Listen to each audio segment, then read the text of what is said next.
Yeah, Deputy Connolly. In relation to the board, the board was constituted anew in 2013. Did any of you serve on the previous board prior to 2013? To my knowledge, Deputy, I think certainly just one of yourselves. Board members. My recollection is potentially one of them, but I'm not 100%. Of the 3 years, sorry, of yourselves? Oh, no. Okay, so you're there from 2013.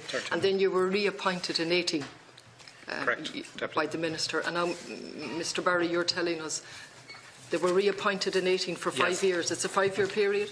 I believe so. Good, good. Yeah. But there are actually some people aren't going to serve that 5-year period. Correct. And why is that? Well, that's for them to say. I beg your pardon? That is for them to say. Oh, have they indicated?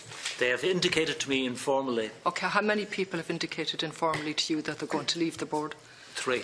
3, okay. Have they particular expertise or...? Well, they've informed me informally. Okay, I leave it to them to identify who they are. But that in itself is... Okay. This was a competency-based board. The board was set up with competent people to make competent decisions. Mr Quinn, you had a particular role.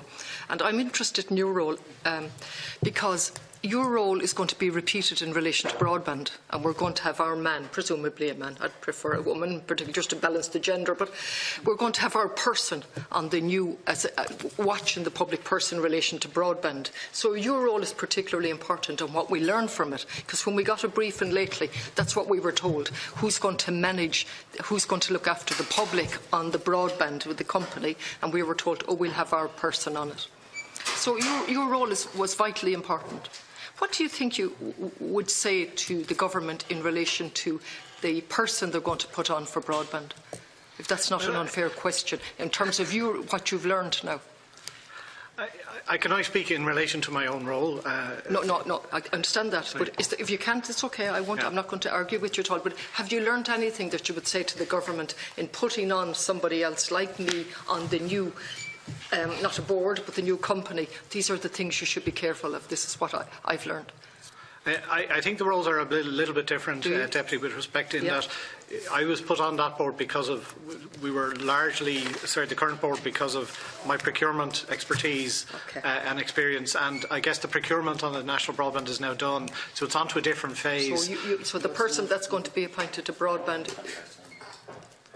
Sorry, I would suggest, coming back to, I think what Deputy Coleman might be saying is they would need to have a lot of, in my opinion, contract management experience, because the phase has moved on from the buying to the doing. You know, I worry phase. I've sat here 3 years, and today again the phase moved on. Your board has now moved on to a new phase, and we've a 500,000 report telling us the board simply didn't do their work, if I might put it like that. I wouldn't have one of your jobs, I have to tell you. So, but I'm simply looking at it from what the report is saying.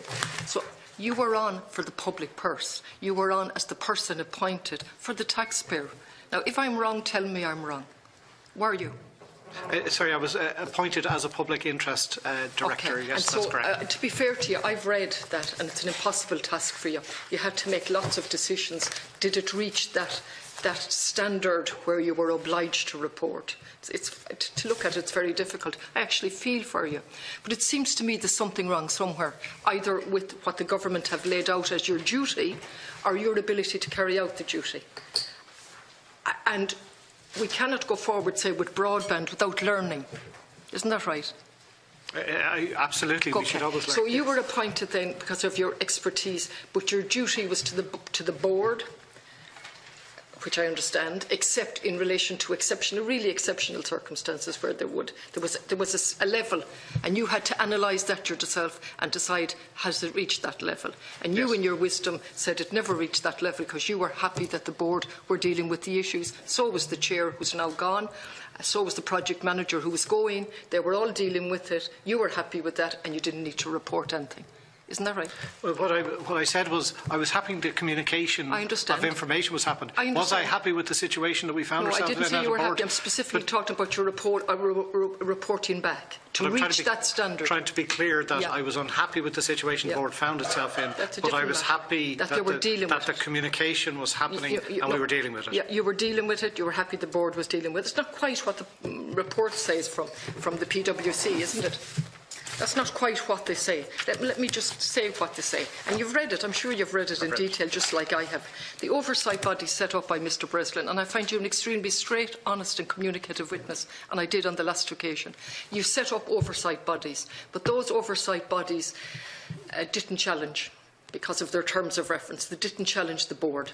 The board itself didn't challenge the design team. You relied on the design team. This comes back to you now, Mr. Quinn, with your expertise, but you relied on the design team. You also relied on the executive.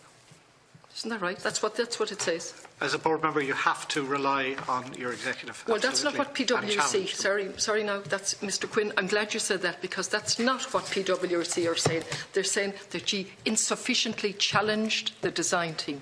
You insufficiently, as a board, insufficiently challenged the executive. That's what PwC are saying for £500,000. Isn't that right? That's what it says. Okay, do you agree with that?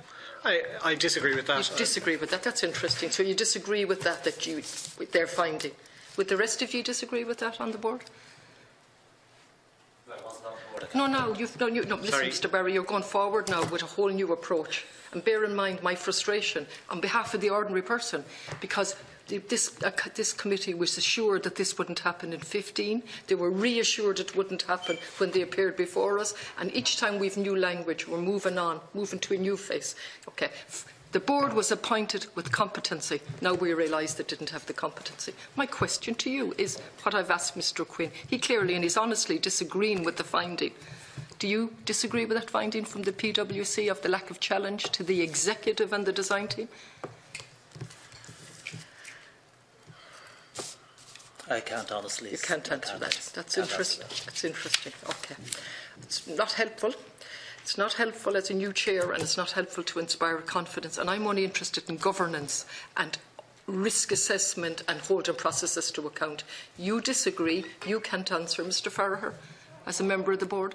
Do you accept the PwC finding that there was insufficient challenge? You relied too much on what the design team were telling you and on the executive? Yeah. You do? Okay. No, sorry. You don't? Sorry? Oh, I beg your pardon. I beg your pardon. Sorry. It's yes or no? It's just yes or no? No, first of all, just to correct the point of order, I'm not a member of the board, I'm a member of the executive. I beg your pardon. So it was you that they were relying on you, I beg your pardon. Thank you for correcting me. Well, so they were relying on you without challenge. So obviously I was wrong too. I think if you're sitting in the executive, you'd know there was challenge, right? Oh, Lord. And like the combination. Sorry, Mr. Farr, I won't be asking you questions. Okay, I beg your pardon. I made a mistake. I forgot. So I beg your pardon. You're part of the executive, so it's for the board to decide. It's for the board to decide. Do they accept? Dr. Curtis, is it? I'm not a member. You're not a member of the board. That's lovely. So it's just Mr. Quinn and the new chairperson. Okay. In relation to the process, Mr. Quinn, and I think you're instrumental in this process. You believed in this process, this new way of doing things in Ireland. What I believed is it was the most appropriate mechanism to deliver what we were being asked to do. And the PwC says it was very common, Mr. Breslin says it was very common, but actually what the PwC modifies its statement by saying it was novel in Ireland. This was novel in Ireland. This was new in Ireland. Novel, being new, you'd accept that?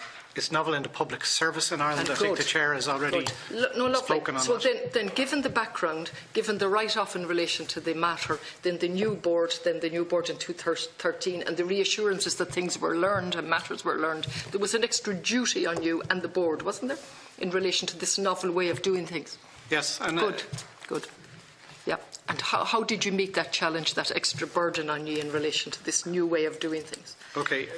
In terms of the procurement strategy that was defined in 2015, Deputy, it recognised, first of all, that this was novel. It also recognised that this was a deviation from our standard government processes. It recognised that... I know all that, and you know it, and I know it, and I'm asking you, how did you meet that challenge, given it was new for the public? We recognised the risks, and we established, as Secretary-General Breslin has said, an objective that we would hit a high degree of cost certainty before we went to tender. That actually didn't happen, isn't that right? Cost certainty didn't. No, it didn't actually. The reality is cost certainty didn't happen. No, was what I was saying. Sorry, I misunderstood, Cost certainty didn't happen. Correct. We established an objective of that. Yes. We received assurances from our design team in relation to that. but subsequently it was established that it didn't happen. Yes. Now, Deputy, finished? Yeah.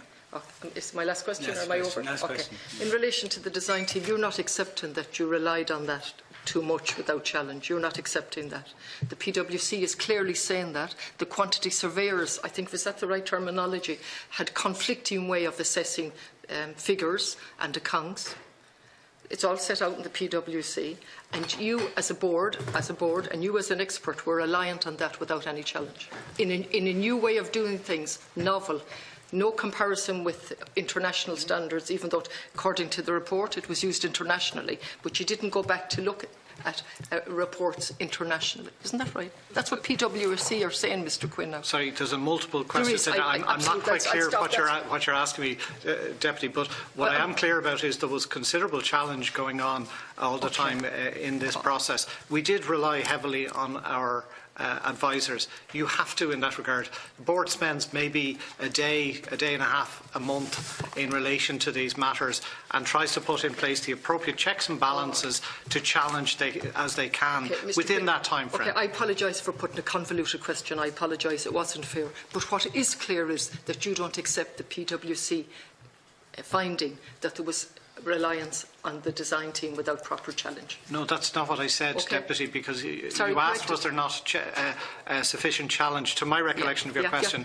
of the executive, and I'm saying yes, there was. No, I think we did, and I've said this earlier in my response, I think we did rely too much on our technical advisors and our design team, and I suggested earlier in responding to Deputy Cullinan that I think we need to have more peer review in relation to that, because that is a real problem.